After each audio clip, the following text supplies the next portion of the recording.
Good evening. My name is Jose Garcia, and this is the Candidates Forum, What's Next, with Greg Z. Smith. Greg is one of the candidates running for mayor of Las Cruces. He's also a sitting city council person. And what we're going to be talking about in the next half hour, Greg, is the border and the Rio. So I guess I was chosen for this job of interviewing you, probably because of some of my background on the border. I've had extensive experience. I taught U.S.-Mexico border politics and history at New Mexico State for many years, and I've been involved in a number of grants and contracts dealing with people in Juarez, dealing with people in El Paso, trying to get people together, particularly working on water issues. We have one river, a desert area, and we have two names for that same river, two different nations. We have three different states on this border here, and very little water. So what we were trying to do was get better management of that water. So anyway, we're going to be talking about the border.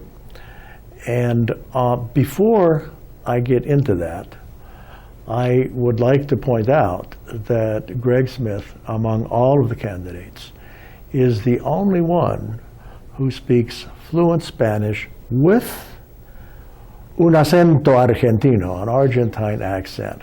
So Greg, por favor, dinos algunas palabras en el acento argentino. Sí, qué bárbaro.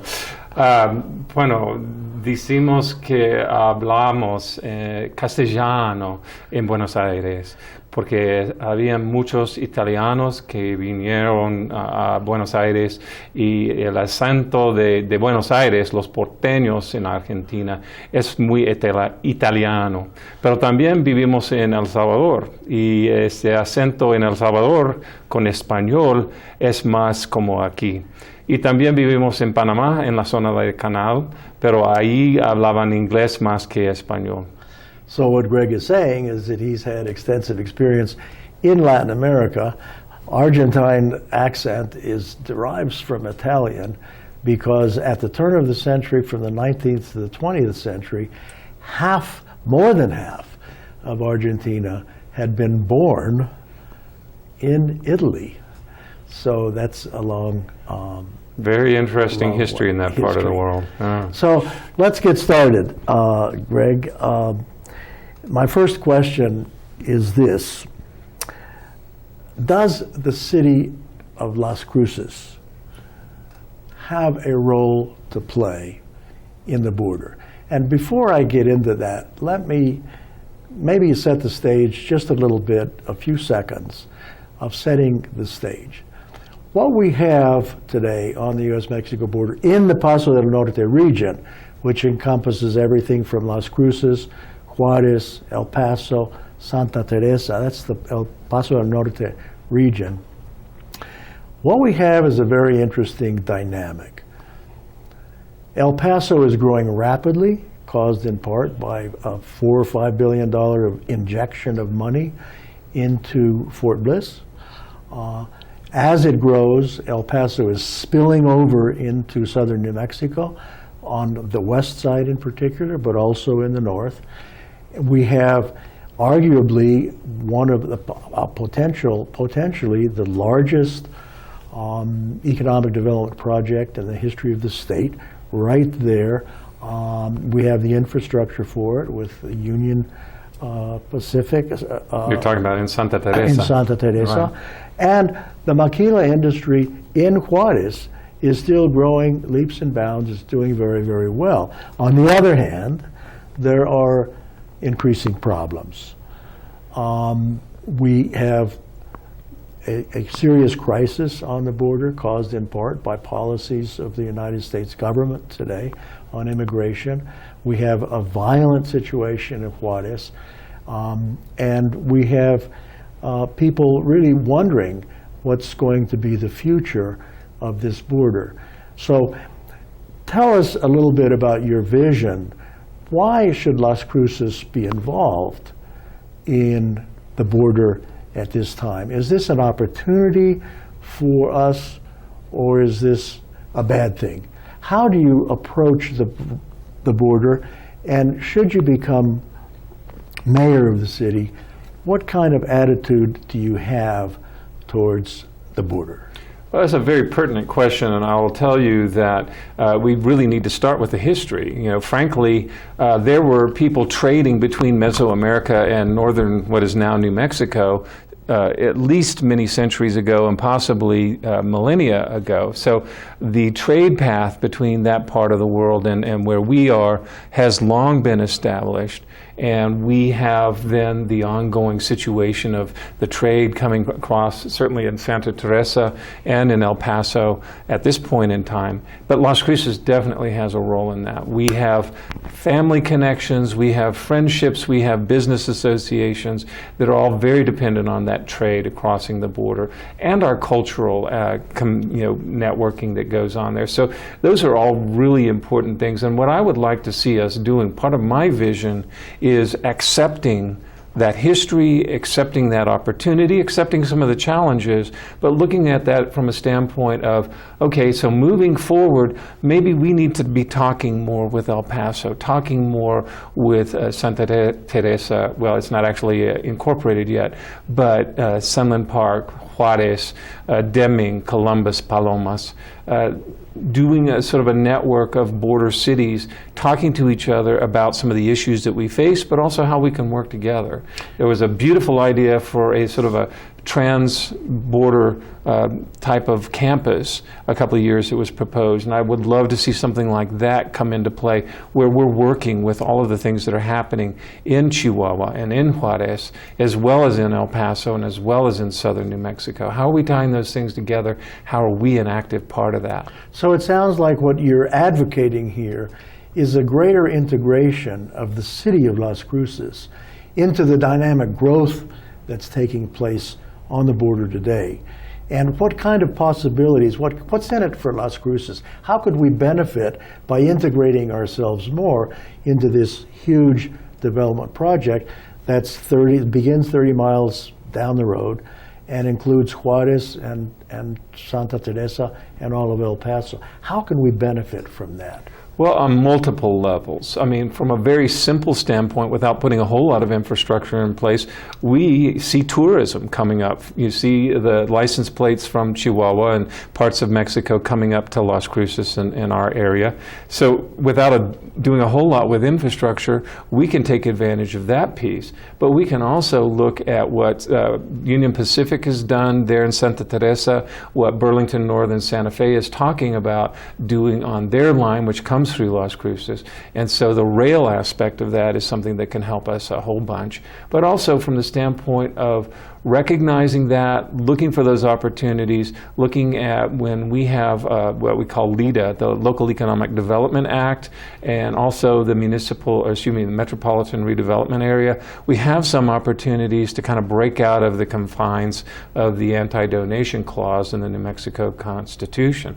Otherwise, our Economic Development Office, which includes some people who were originally from Mexico, has a great opportunity to help be sort of a concierge service, a way to communicate between these different entities and look for ways to sort of help smooth the path and make it easier for some of those agreements and contracts and things to happen, and find ways to work within existing infrastructure, but also make sure that we're putting in the infrastructure that we need.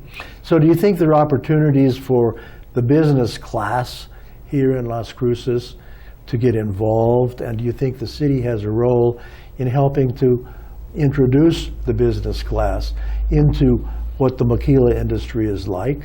Absolutely. No, I think that that's probably an underused aspect of our location and where we are, and the fact that we are somos muy bilingüe aquí. We're very bilingual in our area. A lot of times call centers come to Las Cruces because they can get people who speak Spanish here. So broadening beyond the call centers, how do we take the connections we already have and the proximity that we have and put that together in a way that makes it more viable available for us to be part of that mix. John Barella has been with the Borderplex Alliance. Jerry Pacheco has been working with the people down there in Santa Teresa. We have opportunities there that I think are just waiting for Las Cruces to say we're willing to be and need to be and want to be part of this mix. So it sounds like what you're saying also is that there are cultural opportunities that cultural advantages that we have here that would lend themselves to being part of this economic development project on the border. Yeah, no, I mean, the Consulado General de Mexico that's in El Paso has just been fabulous about coming up with cultural things and doing them in our Rio Grande Theater and other places. I think we can be more reciprocal in the ways that we sort of integrate our whole region and work together, both from a tourism standpoint, but also from a cultural exchange standpoint, which also dovetails with then what we're doing economically and commercially. Business. Absolutely. That's a way that you look at it, and a lot of people talk about their families having been, ended up on the other side of the border when the line was drawn, people who have moved here. So there's a lot of family connections, but we also then have those very strong cultural connections. And then what we seem to be leaving out is the fact that, yes, the business, the commercial opportunities are there as well. And those are things that you will definitely find people in Las Cruces already taking advantage of that, but I think we can actually make that more of a local focus and something we do more with. Yes, I've often wondered why the business class in Las Cruces has not really approached the border more aggressively than it has so far. Have you got any insight into that? Because it seems to me, we have billions of dollars.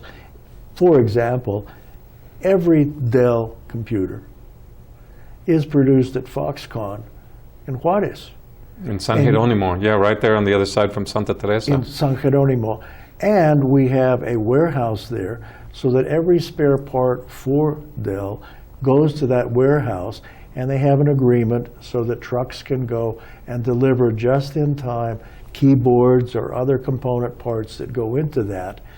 And it doesn't seem to me like Las Cruces has taken very much advantage to try to integrate themselves into that.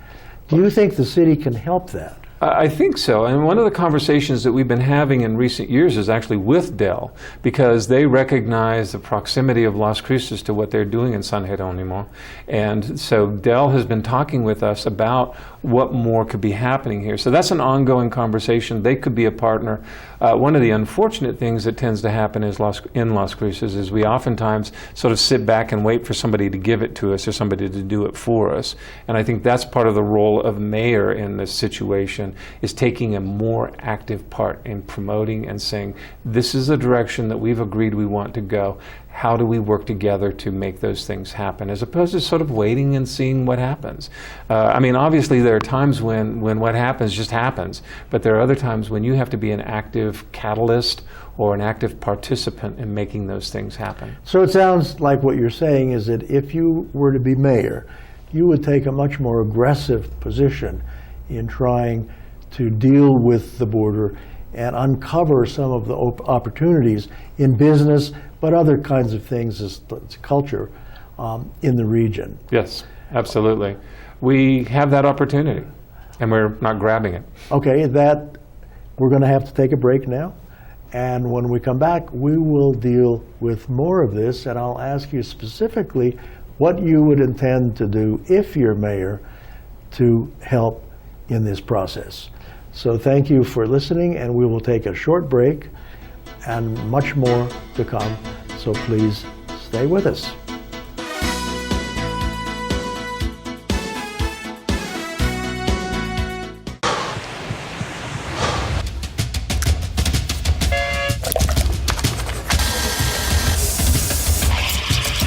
There you go. So great. You can do all these different gears like one hand. Okay. Nice. Guys, not all.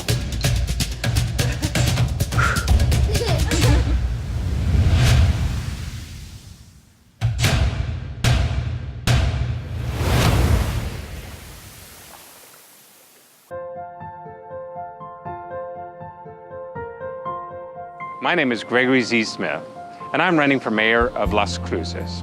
This campaign is about Las Cruces and what we can be when we have a full-time mayor. I will lead by example, with integrity, with vision for our future, and toward greater economic diversity so that our young people can build careers here. It's all about what's next for Las Cruces. I am Gregory Z. Smith, and I'd appreciate your vote for mayor of Las Cruces.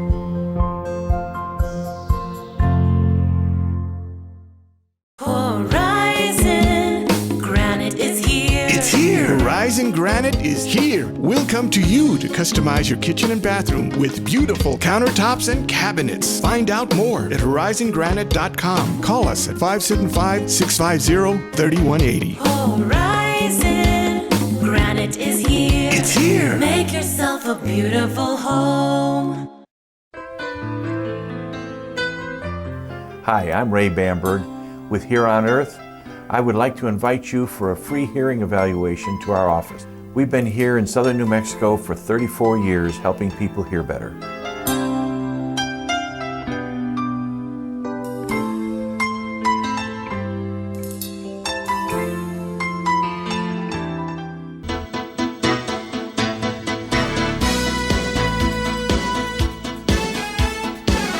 So welcome back, amigos televidentes here in Las Cruces. This is the Candidates Forum, What's Next? And we're interviewing Gregory Z. Smith on issues that have to do with the border and the Rio. So as I said just before we broke, my next question, Greg, is this. What specific things would you do as mayor to really help engage the business class here, and in general the population here, and help us integrate into this wider Paso del Norte region? Well, I think, oftentimes we have people confused about what mayors can do in Las Cruces. In our charter, we have a city manager council form of government, so the mayor can't actually dictate or tell everybody what to do. However, the mayor has unique opportunities to set a tone, to provide leadership, and to speak to other mayors, other leaders in other communities. And I think that leads to one of the unique opportunities as mayor that I would have as far as talking to the mayor of El Paso, talking to mayor. I've met many of these people already, and I'm on very good terms with a number of them, but from the standpoint of actually as mayor of Las Cruces, with the consent or the agreement of the council, but certainly on my own, taking an opportunity to talk with these other mayors and maybe set up an organization of the border state or border communities type of thing. There was one in the past, and pick that up again from the standpoint of here. We faced unique challenges, unique opportunities right here on the border that a lot of people in the rest of the country, even in the rest of New Mexico, simply don't understand, simply don't get, and we need to be working together to see where the solutions are, where the opportunities are. Also working with our friends on the other side of the border from the standpoint of cultivating the opportunities there and building on that. So that's one thing. I also think that Las Cruces has been looking for ways to invest in infrastructure in ways that help our businesses. So what can we do within the city limits that help along the lines of some of the things that you were talking about? How else can we say to our businesses, here, we're here to support or help you with when you're doing the outreach to the businesses or the maquilas in Mexico and other communities on our side of the border. In addition to that, I don't know that we want to get heavily into investing in Santa Teresa, but we might be looking at from the standpoint of, okay, so what do we do to link up? Burlington Northern Santa Fe is currently talking about doing some improvements to their lines that connect with El Paso and Juarez and to the northern part of our state. And certainly Union Pacific has already done a major situation with the ramp that they have in Santa Teresa. So how else do we work with those kinds of dynamics to make sure Las Cruces is in the mix? And then just beyond that, having those conversations with those other leaders. So the mayor can be a catalyst, yes, by doing the tireless work of going across the border into El Paso or across the border into Juarez. Which are things that I've done. And and just talking to people and getting to know and getting to understand.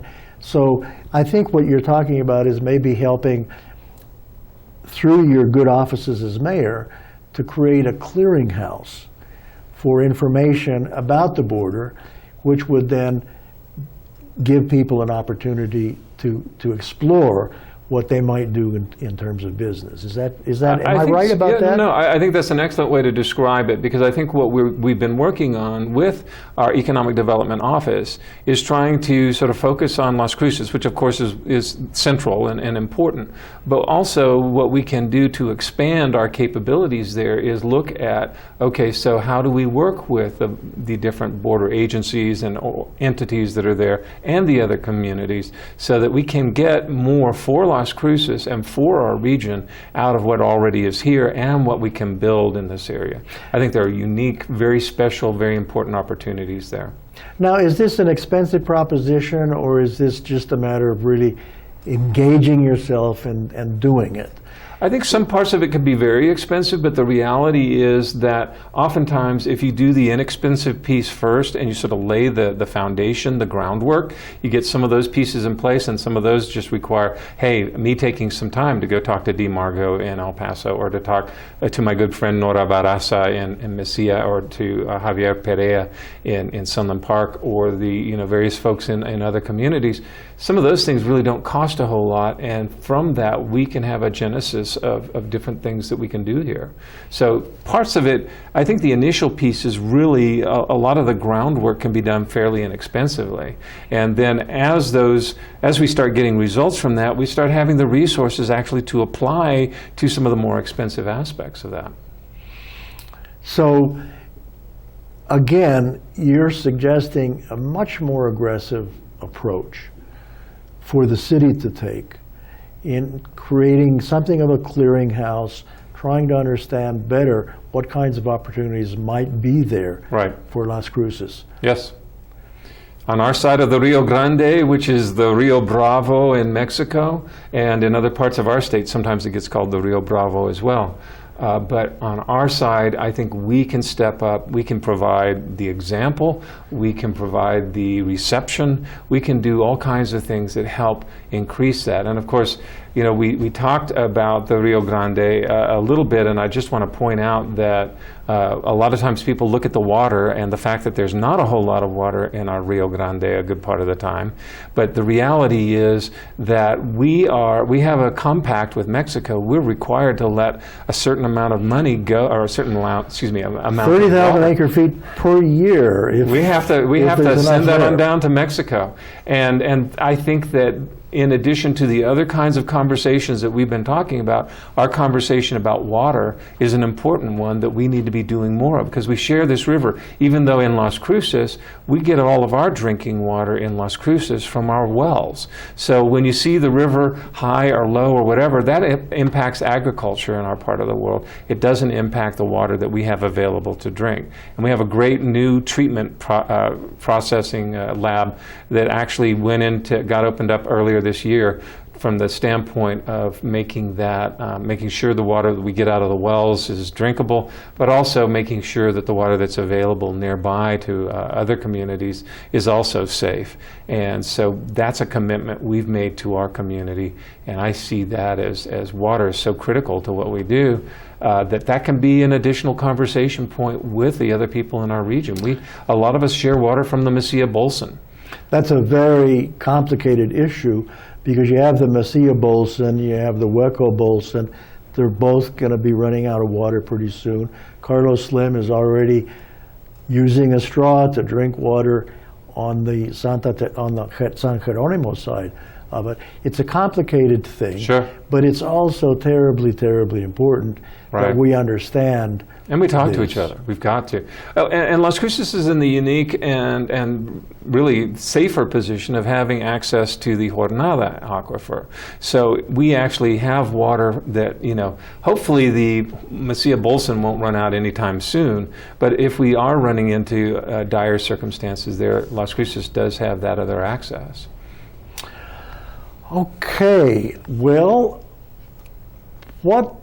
let's change the subject here and get into the political campaign. So there are not a whole lot of days left. And so how is your campaign, and what? It's, you know, it's one of those things where we're having a great response from people when we talk at the door, when we talk in conversations, and there's certainly some people who have friends or who have old relationships with some of the other candidates, and they say, well, I have to vote for so-and-so because he or she, you know, has been my friend for a long time, or he was there for me, or she was there for me when, you know, such and such happened. Those kinds of things are part of this ranked choice voting dynamic. And so which is not something we've done in the past, we have to say, well, please consider Greg as your second choice on that.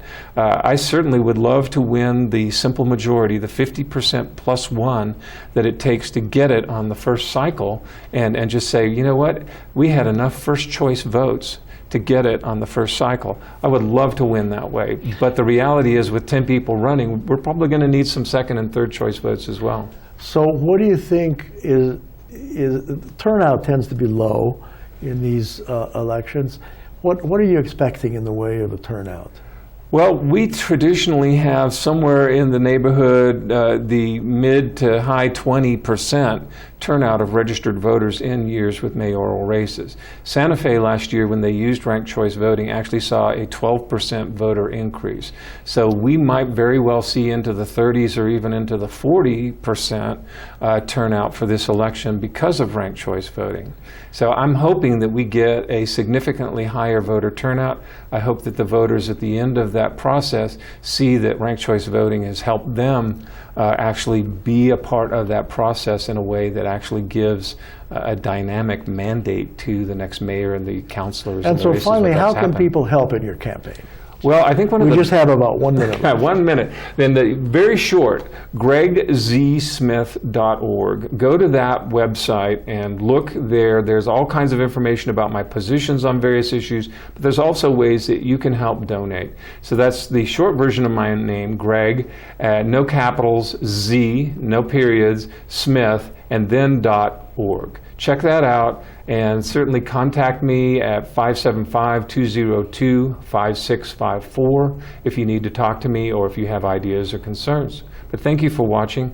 Jose, thank you for talking with me today. I appreciate it so much. Well, thank you very much. Y amigos televidentes in the audience here, I appreciate your attention, and I hope this has been helpful for you to understand some of the dynamics of what's going on in the border region and the place that Las Cruces can play in that. So, Ciao, che. Ciao, che. Hasta luego. So thank you again.